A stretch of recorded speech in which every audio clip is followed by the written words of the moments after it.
ಬಗೆಹರಿಸುವಂತೆ ಕನ್ನಡಪರ ಸಂಘಟನೆಗಳಿಂದ ತಾಲೂಕು ದಂಡಾಧಿಕಾರಿಗಳಿಗೆ ಮನವಿ ಪತ್ರ ಸಲ್ಲಿಕೆ. ದೇಶದಲ್ಲಿ ಅತಿ ಹೆಚ್ಚು ಮಾವು ಬೆಳೆಯುವ ಜಿಲ್ಲೆ ಕೋಲಾರ ಜಿಲ್ಲೆಯಲ್ಲಿ ವಿಶೇಷವಾಗಿ ಶ್ರೀನಿವಾಸಪುರ ತಾಲೂಕಿನ ರೈತರು 60%ಕ್ಕೂ ಹೆಚ್ಚು ರೈತರು ಮಾವು ಬೆಳೆಯುತ್ತಿದ್ದು ಅತಿದೊಡ್ಡ ಮಾರುಕಟ್ಟೆಯೂ ಸಹ ಹೊಂದಿದೆ.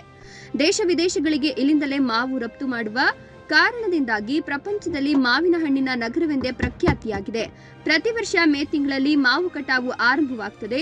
ಮಾವಿನ ಮಂಡಿಗಳು ಸಹ ಆರಂಭವಾಗಿದ್ದು ಮಂಡಿಗಳ ಬಳಿ ಹಾದು ಹೋಗುವ ಚಿಂತಾಮಣಿ ಬೆಂಗಳೂರು ರಸ್ತೆ ಬದಿಗಳಲ್ಲಿ ವಾಹನಗಳನ್ನು ಚಾಲಕರು ನಿಲ್ಲಿಸಿ ಸಾರ್ವಜನಿಕರಿಗೆ ಬಹಳಷ್ಟು ತೊಂದರೆಯಾಗುತ್ತಿದೆ.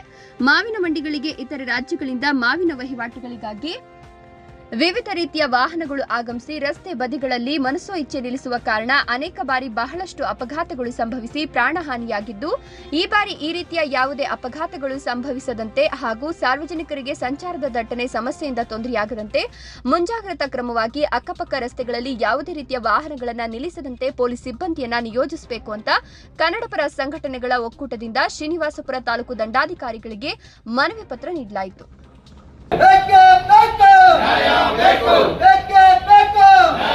ತಾಲೂಕಿನಲ್ಲಿ ಮಾವು ವಹಿವಾಟು ಏನಿದೆ ನಡ್ಕೊ ಬರ್ತಾ ಇದೆ, ಸೃಷ್ಟಿಯಾದಾಗಿಂದ ನಡ್ಕೊ ಬರ್ತಾ ಇದೆ. ಆದರೆ ಮಾವು ವಹಿವಾಟು ನಡೆಸೋದಕ್ಕೆ ಏನು ತಾಲೂಕು ಆಡಳಿತ ಮಂಡಳಿ ಇದೆಯೋ ಇದು ಒಂದು ಸಭೆ ನಡೆಸಿ ಎಲ್ಲ ಈ ನಮ್ಮ ಪ್ರಗತಿಪರ ಸಂಘಟನೆಗಳ ಮುಖಂಡರಾಗ್ಬೋದು ಅಥವಾ ರೈತರಾಗ್ಬೋದು, ಮಂಡಿ ಮಾಲೀಕರಾಗ್ಬೋದು, ಇವರೆಲ್ಲ ಕೂಡ ಸಭೆ ಸೇರಿಸಿ ಯಾವ ರೀತಿ ಒಂದು ವ್ಯವಸ್ಥೆ ಮಾಡಬೇಕು ಅನ್ನೋದನ್ನು ನೀವು ಈ ಏನು ಆಡಳಿತ ಮಂಡಳಿ ಇದೆಯೋ ತಾಲೂಕು ತಹಶೀಲ್ದಾರ್ ಆಗ್ಬೋದು ಅಥವಾ ಪೊಲೀಸ್ ಇಲಾಖೆ ಆಗ್ಬೋದು ಅಥವಾ APMC ಅಧಿಕಾರಿಗಳಾಗ್ಬೋದು, ಯಾರೂ ಕೂಡ ಇದರ ಬಗ್ಗೆ ಒಂದು ಸೂಕ್ತವಾದಂಥ ಒಂದು ಮಾಹಿತಿ ಕೂಡ ಕೊಡುವಂಥ ವಿಚಾರನ ನೀವು ಮಾಡ್ತಾ ಇಲ್ಲ. ಅದರಿಂದ ಏನು ಚಿಂತಾಮಣಿ ಮತ್ತು ಶ್ರೀನಿವಾಸಪುರ ಮುಖ್ಯ ರಸ್ತೆ ಎಡ ಮತ್ತು ಬಲಭಾಗದಲ್ಲಿ ವಾಹನಗಳು ಏನು ರೈಲ್ವೆ ಟ್ರ್ಯಾಕ್ ಇದೆಯೋ ಆ ರೈಲ್ವೆ ಟ್ರ್ಯಾಕಿಂದ ಹಿಡಿದು ಕಾಲೋನಿ ಗೇಟ್ ಅಂದ್ಬಿಟ್ಟು ಏನಿದೆಯೋ ಅಲ್ಲೂ ಕೂಡ ಸಂಪೂರ್ಣವಾಗಿ ಆಚೆಯಿಂದ ಬರ್ತಕ್ಕಂಥ ವಾಹನಗಳು, ಲಾರಿಗಳಾಗ್ಬೋದು, ಟೆಂಪೋ ಆಗ್ಬೋದು, ಟ್ರ್ಯಾಕ್ಟರ್ ಆಗ್ಬೋದು, ಇನ್ನೊಂದು ಮತ್ತೊಂದು ಲಘು ವಾಹನ ಯಾವುದೇ ಆಗ್ಬೋದು, ನಿಲ್ಲಿಸಿ ಅಡ್ಡಾದಿಡ್ಡಿ ನಿಲ್ಲಿಸಿ ಟ್ರಾಫಿಕ್ ಜಾಮ್ ಆಗ್ತದೊಂದು. ಮತ್ತು ಈ ಹಿಂದೆ ಅನೇಕ ಬಾರಿ ಸುಮಾರು ಜನ ಪ್ರಾಣ ಕಳೆದುಕೊಂಡಿದ್ದಾರೆ ಈ ವಿಚಾರದಲ್ಲಿ.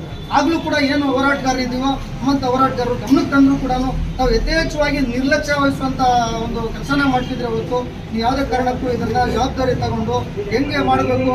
ಇದು ಈ ಒಂದು ಶ್ರೀನಿವಾಸಪುರ ಮಾವಿನ ಒಂದು ಇದಕ್ಕೆ ಪ್ರಸಿದ್ಧಿ ಪಡೆದಿರುವಂಥದ್ದು, ಇಡೀ ಪ್ರಪಂಚಕ್ಕೆ ಇದು ಒಂದು ಫೇಮಸ್ ಅನ್ನೋ ವಿಚಾರದಲ್ಲಿ ನೀವು ಯಾವುದೇ ಕಾರಣಕ್ಕೂ ಕೂಡ ಅದನ್ನು ಅರ್ಥಕೊಳ್ಳದೆ ನಿರ್ಲಕ್ಷ್ಯತೆ ಮನೋಭಾವದಿಂದ ಈ ರೀತಿ ಅಪಘಾತಕ್ಕೆ ಹಾಕೋದಕ್ಕೂ ಕಾರಣಕರ್ತರಾದಂಥ ನೀವು ಈ ರೀತಿ ಟ್ರಾಫಿಕ್ ಜಾಮ್ ಆಗಿ ಒಂದು ಆಂಬುಲೆನ್ಸ್ ಬರಬೇಕು ಅಂದ್ರೂ ಕೂಡ ಕಷ್ಟ. ಯಾರನ್ನ ಹಾಸ್ಪಿಟಲ್ ಪೇಷಂಟ್ ಏನಾದರೂ ಬರಬೇಕು ಅಂದ್ರೂ ಕೂಡ 2 ಗಂಟೆ 3 ಗಂಟೆ ಹೊತ್ತು ಕಾಯಬೇಕಾಗ್ತದೆ. ಪೊಲೀಸರು ಅಕಸ್ಮಾತ್ ಏನಾದರೂ ಅವರು ಸ್ವಂತ ಇಂಟ್ರೆಸ್ಟ್ ತಗೊಂಡು ಕೆಲಸ ಮಾಡಬೇಕು ಅಂತ ಹೇಳಿದ್ರು ಕೂಡ ಆ ಕಡೆ ವಾಹನ ಈ ಕಡೆ ತೆಗಿಯೋಕ್ಕಾಗಲ್ಲ, ಈ ಕಡೆ ಆ ಕಡೆ ತೆಗಿಯೋಕ್ಕಾಗಲ್ಲ. ಈ ರೀತಿ ಒಂದು ಅಲ್ಲಿ ಅಹಿತಕರ ಚಟುವಟಿಕೆ ಆಗ್ತಾ ಇದೆ. ಇದನ್ನು ದಯವಿಟ್ಟು ನೀವು ಗಮನಿಸಬೇಕು.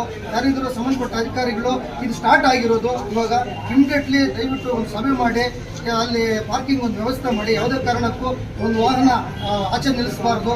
ಅಲ್ಲಿ ವಹಿವಾಟು ನಡೆಸಿ ಅದಕ್ಕೆ ನಾವು ಸ್ವಾಗತ ಮಾಡ್ತೀವಿ. ಅಲ್ಲಿ ಇನ್ನೊಂದು ವಿಚಾರನೂ ಕೂಡ ನಾನು ಹೇಳ್ತೀನಿ. ಏನು ಮಂಡಿ ಮಾಲೀಕರಿದ್ದಾರೆ ಇವರು 10% ರೈತರ ಹತ್ರ ಕಮಿಷನ್ ಪಡಿತಾ ಇದ್ದಾರೆ. ಆಚೆಯಿಂದ ಬರ್ತಕ್ಕಂಥ ವ್ಯಾಪಾರಸ್ಥರ ಬಳಿ 10% ಕಮಿಷನ್ ತಗೊಳ್ತಾರೆ. ಈ ಕಮಿಷನ್ ತಗೊಳ್ಳೋದೇನಾದರೂ ಸರ್ಕಾರದವ್ರಿಗೆ ಏನಾದರೂ ಆದೇಶ ಇದೆಯಾ? ಹೆಂಗೆ ಪಡಿತಾರೆ? ಪಡೆದವರು ಅವ್ರಿಗೆ ಮೂಲಭೂತ ಸೌಲಭ್ಯ ಕೊಡಬೇಕಲ್ಲ ಇದಕ್ಕೆಲ್ಲಾನು. ಇವರು ಈ ರೀತಿ ಕಮಿಷನ್ ಹಣ ಪಡ್ಕೊಂಡು ಇವರು ಮಂತ್ರಿಗಳನ್ನ ದೊಡ್ಡ ಮಾಡ್ಕೊಂಡು ಹೋಗ್ತಾರೆ. ಅಮಾಯಕ ಪ್ರಾಣ ಜೊತೆ ಚೆಲ್ಲಾಟ ಆಡಿ ಅವರ ಒಂದು ಶವಗಳ ಮೇಲೆ ಇವರು ದುಡ್ಡು ಸಂಪಾದನೆ ಮಾಡಿ ಈ ರೀತಿ ಅಹಿತಕರ ಚಟುವಟಿಕೆ ನಡೀತಾ ಇದ್ರು ಕೂಡ ಇದ್ರ ಬಗ್ಗೆ ಸಂಬಂಧಪಟ್ಟ ಅಧಿಕಾರಿಗಳು ಅವರು ಕುಮ್ಮಕ್ಕು ನೀಡದಂತಿದೆ ಅಂತೇಳಿ ಮೇಲ್ನೋಟಕ್ಕೆ ನಾವೆಲ್ಲ ಕೂಡ ಆರೋಪ ಮಾಡ್ತಾ ಇದ್ದೀವಿ. ಜಾಸ್ತಿ ಇದೆ. ಅಲ್ಲಿ ಏನು ಮಾಡಬೇಕು, ತಾವು ಒಂದೊಂದು ದಿವಸ ಒಂದೊಂದು ಕಡೆ ಪಾರ್ಕಿಂಗ್ ವ್ಯವಸ್ಥೆ ಮಾಡಿಕೊಡ್ಬೇಕು. ಎಲ್ಲ ಕಡೆ ಇದೆ, ನಮ್ಮೂರು ಯಾಕೆ ನಿರ್ಲಕ್ಷ್ಯ ಮಾಡೋದು? ಎಲ್ಲ ಕಡೆ ಇದ್ದಂಗೆ ನಮ್ಮೂರಲ್ಲಿ ಮಾಡಬೇಕಲ್ಲ. ಸಾರ್ವಜನಿಕರಿಗೆ ಸುಗಮವಾಗಿ ಸಂಚಾರ ಮಾಡೋಕ್ಕೆ ಅನುವು ಮಾಡಿಕೊಡ್ಬೇಕಲ್ಲ ತಾವು. ನೋಡಿ, ಅದ್ರ ಬಗ್ಗೆ ಸ್ವಲ್ಪ ಗಮನ ಹರಿಸಿ. ನೋಡಿ ಸರ್, ಜಿಲ್ಲೆಯಲ್ಲಿ ನಿಷ್ಠಾವಂತ SP ಸಾಹೇಬರು ಇದ್ದಾರೆ. ಯಾವುದೇ ಒಂದು ಅಪರಾಧ ನಡೆದ್ರೆ 24 ಗಂಟೆಯಲ್ಲಿ ಪತ್ತೆ ಹಚ್ಚುವಂಥ ಶಕ್ತಿ ಕೋಲಾರ ಜಿಲ್ಲೆ ಪೊಲೀಸರಿಗಿದೆ. ಆದರೆ ಸಣ್ಣದಾಗಿ ಒಂದು ಟ್ರಾಫಿಕ್ ಜಾಮ್ ಆದರೆ ಇದನ್ನು ಕ್ಲಿಯರ್ ಮಾಡುವಂಥ ಶಕ್ತಿ ತಮ್ಮ ಕಡೆಯಿಂದ ಆಗಬೇಕಾಗಿದೆ. ಪೊಲೀಸರು ರೆಡಿ ಆಗಿದ್ದಾರೆ. ಏನಿದ್ರೆ ಈಗ ನಮ್ಮ ರಾಜ್ಯಾಧ್ಯಕ್ಷ ಆರೋಪಣೆ ಮಾಡೋದಂಗೆ ಇದಕ್ಕೆ APMCಗೆ ತಹಶೀಲ್ದಾರ್ ಸಾಹೇಬ್ರೆ ಅದಕ್ಕೆ ಅಧ್ಯಕ್ಷ ಆಗಿರೋದ್ರಿಂದ ತುರ್ತಾಗಿ ಒಂದು ಸಭೆಯನ್ನು ಕರೆದು ಇಮಿಡಿಯೇಟ್ಲಿ ಅದನ್ನು ಅಲ್ಲಿ ನಡೀತಾ ಇರತಕ್ಕಂಥ ವಿಚಾರಗಳನ್ನು, ಅಲ್ಲಿ ನಡೀತಾ ಇರತಕ್ಕಂಥ ಅಹಿತಕರ ಚಟುವಟಿಕೆಗಳನ್ನ ಕಡಿವಾಣ ಹಾಕುವಂಥ ಕೆಲಸವನ್ನು ನಾವು ಮಾಡಬೇಕಾಗತ್ತೆ. ಮಾಡಿದಾಗೆ ಈ ಒಂದು ಶ್ರೀನಿವಾಸಪುರ ಜನತೆ ನಿಮ್ಮ